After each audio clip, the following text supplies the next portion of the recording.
తాకట్లో ఉన్న బంగారాన్ని విడిపించి ఆ రోజున మార్కెట్ ధర కట్టి మిగిలిన డబ్బును మీకు అందిస్తుంది కొమ్మూరి గోల్డ్. లూసిఫర్ రీమేక్ అన్నారు, నాకు మళ్ళీ క్వశ్చన్ మార్క్ స్టార్ట్ అయింది. చిరంజీవి గారితో ఒకసారి వచ్చింది ఆపర్చునిటీ, ఇప్పుడు వెళ్ళి నేను చేయలేను అని చెప్పాలి. రీమేక్ నేను చేయలేను అంటే అంత పెద్ద స్టార్ అభిమాని తిరుగుతున్నాడు, వచ్చి పోజు కొడితే పోరా అంటే మళ్ళీ మనం చేయలేము, మళ్ళీ అసలు అడుగు పెట్టడానికి. ఎందుకంటే అప్పటికే ఆయన సైరా నరసింహారెడ్డి, ఓ పక్క ఆచార్య, కోటాల శివ గారితో పెద్ద పెద్ద డైరెక్టర్తో పనిచేస్తున్నారు. రన్నింగ్లో చాలామంది డైరెక్టర్లు వరుసలో ఉన్నారు, ఆయన కథలు చెప్పడానికి ట్రై చేస్తూ. నాకే తెలుసు, మార్కెట్కి తెలుసు.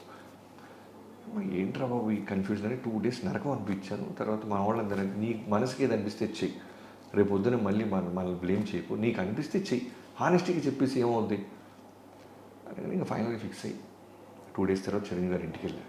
ఎక్కుతూ నా స్క్రీన్ సేవర్లో మా మదర్ ఫోటో ఉంటుంది. మ్యాక్సిమం కష్టం సుఖం చేసే ముందు దాన్ని అలా చూసుకుంటా. ఓకే. మా అమ్మగారి పేరు ఇందిరాగాంధీ. చూడు ఇందిరమ్మ, వెళ్తున్నా, పెద్ద ఆయన కిందకు వస్తారు, ఇప్పుడు నేను చేయలేకపోతున్నాను, ఇది చేయలేనని చెప్పబోతున్నాను, ఇంకా రిజల్ట్ దేవుడి మీద వదిలిపెడతామని వెళ్ళి కూర్చున్నాను. కరెక్ట్గా ఆయన 4కి రమ్మన్నారు. నేను 3:45 కల్లా అక్కడ ఉన్నాను. ఎగ్జాక్ట్ 5 minutes to 4 చిరంజీవి గారు వచ్చారు. రాగానే వచ్చి కూర్చున్నారు, కాఫీ అది వచ్చింది. 150 films చేశారు కదా, ఆయనకి తెలుసు వచ్చినోడు ఏదో చెప్పడానికి ఇబ్బంది పడతాడని పట్టేశాడు ఆయన. సినిమా టాపిక్ తప్ప అన్నీ మాట్లాడతాడు ఆయన. లూసిఫర్ చూసామనే తప్ప మిగతా అన్నీ మాట్లాడతాడు చిరంజీవి గారు. అది మళ్ళీ మీకు అగ్గిన పరీక్ష. ఒక 7 minutes 10 minutes అటు ఇటు నడిచిన తర్వాత, సార్ అది లూసిఫర్ చూసాను సార్. చూసావా, ఏంటి బాగుందా, ఏంటమ్మా సార్, మంచి సినిమా సార్, కాకపోతే నాకెక్కడో మంచి సినిమానే మేము చేస్తున్నాం, నిన్ను మంచి చేయడని చెప్పమన్నట్ల, నీకు ఓన్ అయిందా ఓన్ అవ్వలేదా, direct straight to the point రా అన్నారు. Point blank straight to the point రా అని మళ్ళీ టెన్షన్. సరే బ్రీత్ తీసుకుంది, సరే ఏం లేదు, నా కథలైతే నేను చాలా బలంగా తీయగలను అని మీకు చెప్పింది చెప్పా.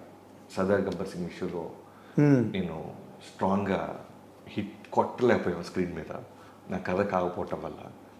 వెంకీమామ కూడా హిట్ కొట్టినా నాకు తృప్తి లేదు.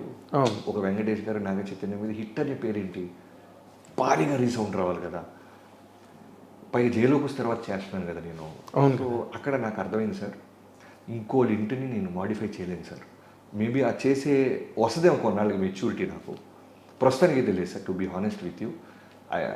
పైగా మేజర్గా నేను చూస్తున్న చిరంజీవి దాంట్లో కనపడలేదు సార్ అన్న. ఆ మాట ఆయన పట్టుకున్నాను. నువ్వు చూస్తున్న చిరంజీవి ఏంటి అన్నాడు. ఇలా సార్, చిన్నప్పటి నుంచి చిరంజీవి అంటే బీటీ, గరానా మూడు, గ్యాంగ్ లీడర్, ఒక స్వాగ్, ఒక ఎంటర్టైన్మెంట్, గోల. సరే వదిలేసి దాని గురించి డిస్కషన్ ఉంటుంది. దానికి చాలామంది ఉన్నారు.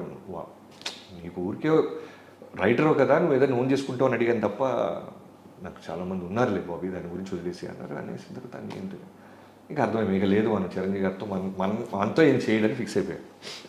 అయిన తర్వాత బయటకు వస్తున్నప్పుడు, సార్ ఒక ఫోటో తీసుకుంటాను మీతో అన్నారా.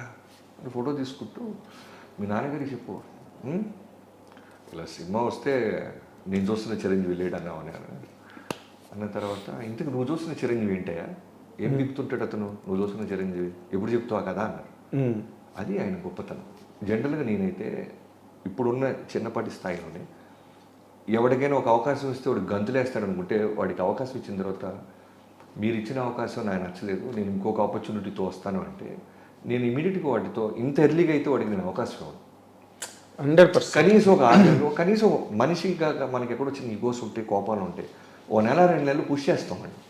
అవునా, కలుద్దాం రా, రే తమ్ముడు కలుద్దాం రా, ఎంత గుడ్ ఇంప్రెషన్ ఉన్నా ఏది ఉన్నా సరే, అరే నువ్వు ఇప్పుడు నా కింద పనిచేసి చిన్న బాయ్ కూడా ఉన్నాడు, ఆయన పిలిచి, అరే నా బ్యానర్లో నువ్వు సినిమా చేయరా అంటే, అది గంతేస్తాడని సమ్మర్సాల్ట్ వేస్తాడని నా విజువల్ ఉంటే, మీరు ఇచ్చారు బట్ ఇది కాదు, నేను ఒక కథతో వస్తానంటే ఎలా ఉంటుంది నాకు. సో ఆయన వెళ్ళే ముందు, నువ్వు చెప్తున్న చిరంజీవి ఏం చేస్తాడో చెప్పవా, దాని సంగతి చూస్తానన్న. చెప్తాను సార్, ఒక 20 రోజుల్లో అలా వస్తానన్న. కట్ చేస్తే కరెక్ట్ 18వ రోజు మెసేజ్, 2 days ఉంది నీకు ఇంకా అని చిరంజీవి గారి దగ్గర. సో 20 రోజులు నాకు నా టీంకి అగ్ని పరీక్ష. ఎందుకంటే అది నేను హ్యాండిల్ చేయలేకపోతున్నా అని చెప్పొచ్చా. నా చిరంజీవి అది కాదని ఇది చెప్పి కాదని తొడగొట్టు వచ్చాం. నీ చిరంజీవి ఎవరైనా ఆయన అడిగారు, అడిగారు 20 రోజుల్లో వస్తాడు మా చిరంజీవి అని చెప్పి. ఇప్పుడు ఖచ్చితంగా మామూలుగానే చూసే చిరంజీవి గారు భూతత్వంతో చూస్తాడుగా. 100%. అంటే లూసిఫర్ లాంటి సినిమా బాగుంటుందని మేము కొంటే నువ్వేంటారు బిల్డప్ ఇస్తావు అనే దాంతో భూతత్వం చూసి మనం దొరికేస్తాం. అవును. ఫైనల్గా 20 days తర్వాత వెళ్ళి ఏదైతే ఇప్పుడు మీరు చూసారో ఆ ఇంట్రడక్షన్ ఉండేది. ఓ సముద్రపు దొంగ ఒక ఓడెళ్తుంటే అలా తాళ్ళేసి రోప్ ఎక్కి అలా ఒక బ్యాచ్. ఫస్ట్ నేను చెప్పిన విజువల్ ఏంటంటే సముద్రం మీద ఒక ఓడెళ్తుంది, కోస్టల్ గార్డ్స్ని లాక్ చేసి తీసుకెళ్తున్నారు, సరుకు ఏదో ఉంది, వెళ్తుంటే చిన్న పడవలు వచ్చి రోప్స్ అలా పడి బ్యాక్ షాట్ పడితే తడుచుకుంటూ అలా ఎక్కుతున్నాడు. ఇతనితో పాటు ఒక 7 సుబ్బరాజు గారు, ఒక బ్రహ్మాజీ ఇలాంటి ఒక బ్యాచ్ ఎక్కి దూకారు. ఆ ప్లాట్ఫామ్ డెక్ మీదకి ఒక ఫైట్ ఇలా చెప్తున్నప్పుడు ఆయన మెల్లగా కళ్ళు అలా చూస్తూ ఎక్కడో నచ్చింది అనేది అర్థమవుతుంది ఆయనకి. లుంగి గింగి గట్టి చిన్న పిండి అలా వాళ్ళ ముందే మడతేసుకుంటూ చేతిలో నోట్లోంచి ఒక కత్తి తీసి చిన్న మూమెంట్తో డ్యాన్స్ వేసుకుంటూ ఫైట్ చేస్తాడు. ఇలా చెప్పుకుంటూ ఫస్ట్ హాఫ్లో ఒక 15 సీన్లు, సెకండ్ హాఫ్లో ఒక 10 సీన్లు చెప్పారు. అడ్జస్ట్ చేసి పోగేసి ఒక 50 నిమిషాలు చెప్పగలిగాను. మధ్యలో ఒక అరగంట తర్వాత నేను చేసిన తప్పు ఏంటంటే నువ్వు ఏ టైం కంఫర్ట్ అంటే 3 o'clock అన్నా. ఆయన నాకు మర్యాద ఇస్తూ 3కి ఓకే అన్నారు. జనరల్గా ఆ టైంలో ఎవరైనా భోజనం చేసి చిన్న న్యాప్ టైంలో గొల్లు వేసుకున్నాను నేను. ఆయన వింటూ మెల్లగా ఆ పెద్ద గుడ్లు అలా చిన్న మోదపడతలే. నాకేంటంటే ఇప్పుడు నేను బయటకు వచ్చి నేను అద్భుతమైన కథ చెప్పాను, కానీ ఆయన పడుకోవటం వల్ల కథ ఎక్కలేదంటే ఎవడో నమ్మడం. పోరా లవ్ చెత్త కథ చెప్పుంటే నేను కథ చెప్తున్నాను, బట్ వలసలో ఇదే. ఇప్పుడు వెళ్ళి నా వైఫ్కి ఏం చెప్పాలి, ఎందుకంటే పాపం తనకి నిద్రలేదు 20 రోజుల నుంచి. తనకి అన్నీ చెప్పా, చిరంజీవి గారితో ఇలా లూసిఫర్ వచ్చింది, నేను నో చెప్పి వస్తున్నాను, ఇలా కొత్త కథ చేస్తున్నాం అంటే పాపం ప్రతి దానికి పాపం స్టెప్గా నాకు సపోర్ట్ చేసేది. ఇప్పుడు నేనేం చెప్పాలి, నిద్రపోయాడమ్మా తను, ఆయన పడుకున్నారు అందుకే ఎక్కలేదంటే పోరా వెళ్తారు. వచ్చి బయట నా టీం పోనా గారికి చక్రికి వీళ్ళందరికీ చెప్పాలి నేను బాగా చెప్పానే బాబు, ఆయన ఎక్కడో నిద్రపోయారు. ఎక్కడో ఒక 3-4 minutes మెల్లగా అలా మోస్తున్నారు, మళ్ళీ కళ్ళు తెరిసి మెల్లగా వాటర్ అది తీసుకుంటున్నారు. అన్నీ జరుగుతున్నాయి. అయిపోయిందిరా బాబు జీవితంలో, ఇక లేదు నెక్స్ట్ హీరో ఎవరు రాలి, ఇక చిరంజీవి గారితో లేదురా అవకాశం, ఎక్కలేదు ఆయన నిద్రపోతాడు, డిస్కనెక్ట్ అయిపోయాడు కథగా అనుకుంటా. అయిన తర్వాత పడుకున్నాడు, మెల్లగా లేచారు. సరే అమ్మ అయితే ఒకసారి రంతులు చేసుకుని రేపు ఎల్లుండి కలుద్దాం అన్నారు. సరే వెళ్తుంటే కరెక్ట్ బయటకు వచ్చిన తర్వాత ఒక నిమిషం ఆగు అని కథ మొత్తం రంతులు చేస్తాడు ఆయన. బిగినింగ్ అలా వచ్చాడు, బోటు తాళ్ళు వేసి అలా ఎక్కారు, ఇలా వెళ్ళారు ఒక తమ్ముడు క్యారెక్టర్ ఇలా వెళ్ళారు. నేను ఎక్కడైతే కళ్ళు మూసుకున్నారన్నానో ఆ కళ్ళు మూసుకున్న సీన్స్ కూడా చెప్తున్నాడు ఆయన. మొత్తం చెప్తున్నాడు ఆయన. ఇప్పుడు నేను బయటికి వెళ్ళి ఆయన నిద్రపోయాడని చెప్పలేను, వినేసాడు కథ మొత్తం ఆయన. మొత్తం నీకు అవకాశం కూడా పోయి అవకాశం కూడా మొత్తం అయిన తర్వాత ఓకే సరే అయితే రేపు ఉండవు ఆ క్యారెక్టర్, అది నువ్వు అన్న చిరంజీవి క్యారెక్టర్ బాగుంది, మిగతా కథ మాత్రం సోల్ లేదు ఈ సినిమాకి, to be honest with you Bobby అన్నారు. సోల్ లేదు సార్, 20 రోజులు రెడీ చేశాను, మీరు ఓకే అంటే సోల్ క్రియేట్ చేస్తాను. సరే అయితే ఆలోచిద్దాం, క్యారెక్టర్ అది బాగుంది అన్నారు. వెళ్ళిపోయి నవీన్ గారు వెయిటింగ్ ఆల్రెడీ, మైత్రి నవీన్ గారు. ఎందుకంటే నిన్న ఆ సినిమా వెంకిమామ తర్వాత నేను నా మైత్రిలో చేయాలి. సో చిరంజీవి గారు పిలిచారు, చిరంజీవి గారి దగ్గరికి వెళ్తున్నాను, అన్ని అప్డేట్స్ చెప్తున్నా. అనగానే నవీన్ గారు వెంటనే ఆనందాన్ని ఒకసారి క్యారెక్టర్ బాగుందన్నారు సార్, మన సినిమా ఉన్నట్టే అని చెప్పాను. నవీన్ గారు ఆనందంతో చిరంజీవి గారు ఫోన్ చేశారు, సార్ థ్యాంక్ యూ సార్ బాగుందని. ఆయన షాకు, ఆల్రెడీ బాగుందని ఇక్కడ చెప్పారు, క్యారెక్టర్ బాగుందన్నారు, కథ చేయాలి నవీన్, బట్ బాగుంది, వాడు చేయగలడు. ఇప్పుడే నేను ఎస్ చెప్పేస్తే ఎక్కడో రిలాక్స్ అవుతారు కుర్రోళ్ళు, క్యారెక్టర్ అది బాగుంది, వాళ్ళు ఫైర్ ఉంది బుడ్డోళ్ళలో, let's start this film, but నాకు కొంచెం టైం కావాలి, ఎందుకంటే ఆ వరల్డ్ క్రియేట్ చేయాలి, ఆ వరల్డ్ తనకు అర్థం అవ్వాలి, వరల్డ్ బాగా కుక్ చేయాలి. బట్ ఆ క్యాపబిలిటీ బాబీకి ఉంది, నాకు అర్థమవుతుంది, తను చూసే పద్ధతి, తను మాట్లాడే పద్ధతి. ఈ సినిమా చాలా పెద్ద సినిమా చేస్తున్నాం, బట్ కొంచెం దాచిపెట్టండి అన్నారు.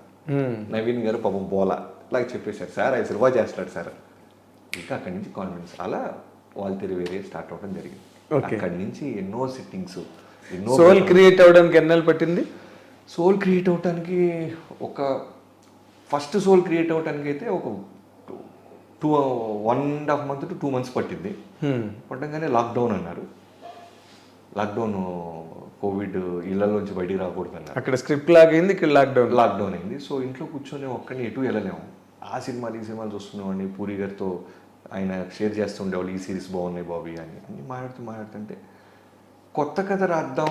లాక్డౌన్లో అందరు చేసిన పనులు ఏంటంటే కొత్త కథలు రాయటం, కొత్త పాయింట్స్ రాయటం. ఎందుకంటే అంత 3 months ప్రీషియస్ టైం దొరకదు ఇళ్లలో కూర్చోడానికి. ఎగ్జాక్ట్లీ. నాకేమో ఈ కథ చిరంజీవి గారికి చెప్పేయటం, సోల్ క్రియేట్ అయిన కథ చెప్పాను, ఆయనకి సోల్ నచ్చింది. క్లైమాక్స్లో విలన్ ట్రాక్ ఒకటి, లాస్ట్ 20 నిమిషాలు ఇంకేదైనా బలంగా ఉండాలి బాబీ అన్నారు. అదే లాస్ట్ లాక్డౌన్ బిఫోర్ ఆయనకి నాకు జరిగింది. సో ఈ జర్నీలో ఒక వ్యక్తికి నేను థ్యాంక్స్ చెప్పాల్సింది ఎవరికంటే కోటాల శివ గారికి. ఓకే. ఎందుకంటే నా కోటాల శివ గారు దిల్రాజు గారి దగ్గర పనిచేసినప్పుడు, ఆయన రైటర్గా ఉన్నప్పుడు బృందావనానికి నేను మిస్టర్ పర్ఫెక్ట్గా ఉన్నప్పటి నుంచి పరిచయం. ఆయన పై ఫ్లోర్లో ఉంటే నేను కింద ఫ్లోర్లో ఉండేవాడిని. ఓకే. సో నాకంటే బాగా సీనియర్, నాకంటే ముందు మిర్చి చేయటం, బ్లాక్ బస్టర్ డైరెక్టర్ అయిపోవటం ఇవన్నీ జరుగుతున్నాయి. సో ఆచార్య లొకేషన్కి వెళ్ళినప్పుడల్లా నాకు పాజిటివ్గా ఆయన ఒక ధైర్యం ఇస్తుండేవాడు. ఇలా వెళ్ళు, ఇలా వర్క్ చేయి, చిరంజీవి గారితో బాగుంటుంది అన్నీ చెప్తూ ఉండేవాడు. ఈ కథని ఎప్పుడైతే సోల్ క్రియేట్ అయిందో చిరంజీవి గారు ఫస్ట్ కోటా శివ గారికి చెప్పించారు. ఓకే. ఒకసారి శివగారికి చెప్పమ్మా, శివకి మీకు ఇబ్బంది ఏం లేదు కదా. నాకేం ఇబ్బంది లేదు సార్, నాకు ఆయన అంటే ఆయన రైటింగ్ స్కిల్స్ అంటే నాకు బాగా ఇష్టం అన్నాడు. చిరంజీవి గారికి శివ గారికి ఒకే రోజు చెప్పాను. చెప్పినప్పుడు చిన్న చిన్న తప్పులు కూడా పాపం శివ గారు కవర్ చేస్తూ చాలా బాగుంది సార్, చాలా బాగుంది, ఆ సీ స్మగ్లర్ అనే థాట్ బాగుంది, మీరు చాలా బాగుంటారు అని పాజిటివ్ సపోర్ట్ చేసేవాడు. సపోర్ట్ చేసిన ఫైనల్గా ఈ శివ కూడా బాగుంది అంటాడమ్మా, బట్ లాస్ట్ 20 నిమిషాలు వర్క్ చేయ బాబీ అన్నారు. లాక్డౌన్ ఈ లాస్ట్ 20 నిమిషాలు వర్క్ చేసేసాము. 2 versions వచ్చేసినాయి విలన్ ట్రాక్. ఎన్నో సినిమాలు చూస్తుంటే నాకు మళ్ళీ ఈ సినిమా చిరంజీవి గారు ఓకే అన్నారు, బట్ నాకు ఎక్కడో అసంతృప్తి వస్తుంది. ఏదో చేయాలి, కొత్త కథ కోసం మొదలెట్టిన నేను ముందు ఈ కథ సంగతి ఏదో చూద్దామని సడన్గా ఓ రోజు అసలు ఇది కాదు, ఒక రవితేజ గారు లాంటి ఆయన ఈ సినిమాలో ఉండి ఒక బలమైన కాన్ఫ్లిక్ట్ క్రియేట్ చేసి ఇద్దరు, ఎందుకంటే రవితేజ గారి గురించి నేను కొత్తగా చెప్పాల్సింది లేదు. నేను ఇవాళ ఇక్కడ కూర్చొని కెమెరా ముందు మాట్లాడుతున్నానంటే only because of him. Exactly. లేకపోతే ఎవరు వచ్చేవాళ్ళో ఎన్ని సంవత్సరాలు పట్టేదో నాకు తెలియదు, కానీ హిస్టరీ అది. ఎవరు రైటర్గా స్ట్రగుల్ అవుతూ ఈ నెలకి ఈ రెంట్ కడతానికి డబ్బులు వస్తాయా లేదా అని భయపడుతూ లవ్ మ్యారేజ్ చేసుకొని ఒక అమ్మాయి మనల్ని నమ్మొచ్చి వాళ్ళ పేరెంట్స్ పెద్ద ఫ్యామిలీ అయినా సరే మనకిచ్చి పెళ్లి చేసి యేసుగూడలో ఇంట్లో ఉంటూ భయపడుతూ ఏ నెలకాల అలా టెన్షన్ పడుతున్నాను. నన్ను టక్కమని ఈడిలో ఫైర్ ఉంది, నువ్వు సినిమా డైరెక్టర్ అవ్వాలని వచ్చావు కదా, కట్ చెప్పంటాం, అది పవర్ అవటం. అక్కడి నుంచి స్టెప్ బై స్టెప్ వాళ్ళ దగ్గర వేరే దాకా వచ్చా.